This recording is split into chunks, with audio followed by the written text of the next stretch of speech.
Hey everybody, see that now that you're on quarantine, you won't be with us for the next couple of weeks. I plan on making these daily videos for you all just so you can kind of keep track of where we're at and give you a little more information on what we're doing.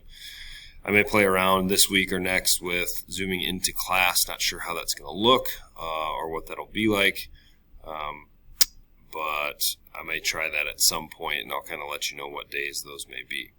All right. So as far as today, nothing new from yesterday.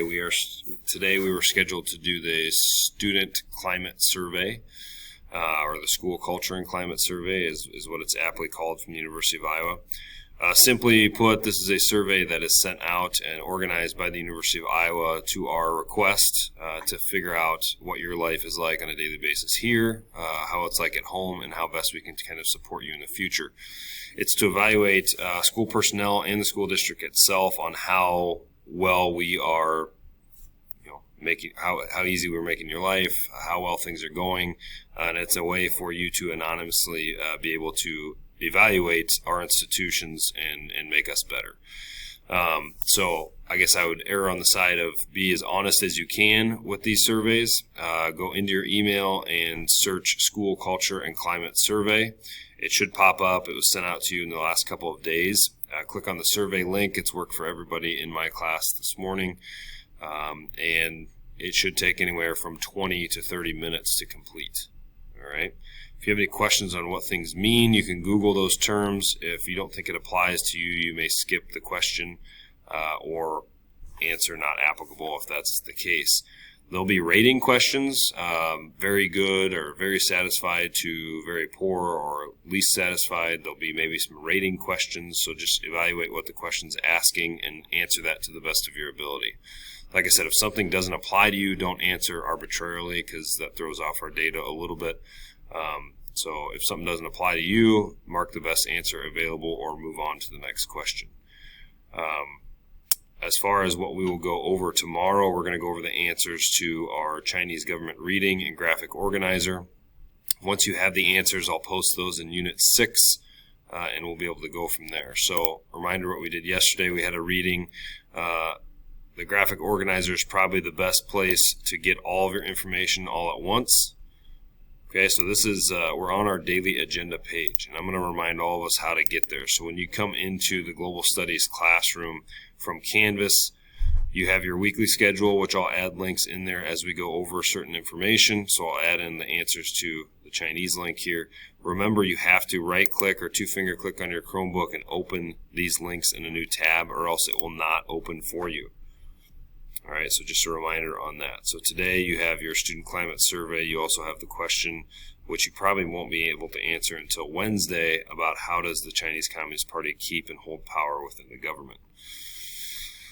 All right, so once you're done with the survey, you can continue reading and trying to fill out your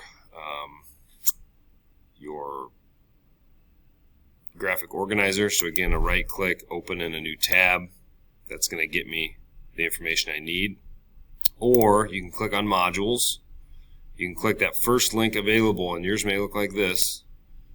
Okay, is daily agenda. And that will also open our daily agenda that I just had there as well. Okay. So then once it's open in a new tab, what you're going to have to do is, oopsies, just open the wrong one again. So parts of the Chinese government, this is a document in which you need to make a copy of if you haven't done so already. I'm just going to do something real quick. All right. So I was having issues yesterday. The ink was white and people couldn't figure out how to do that. So you're going to have to make a copy. All right there. And then you'll be able to type into it and edit it as you go. The Communist Party, the Politburo, and the National People's Congress all have links to videos. If those are the only things that you get filled out based upon the reading and the link, that's fine. So the link to the reading itself will specify here. Okay, and that has a link to all aspects of the Chinese Communist Party. 93 million members, remember, its main body of the Politburo and its influential leaders, the members of the Standing Committee, are really the most important people. So you have your Chinese president, your Standing Committee, And those are really things that kind of push things through to the People's Congress, which always tends to approve any laws that those two send in. All right, and then it just goes on to talk about Central Military Affairs Commission, National People's Congress, State Council, and how the courts and prosecutions enforce laws in China. If you want to learn a little bit more and go into a little more detail on aspects of China itself, you can click on this link, which will take you to a BBC rendition or article. There's like 6 different parts. So this is really an intro on China in the first section.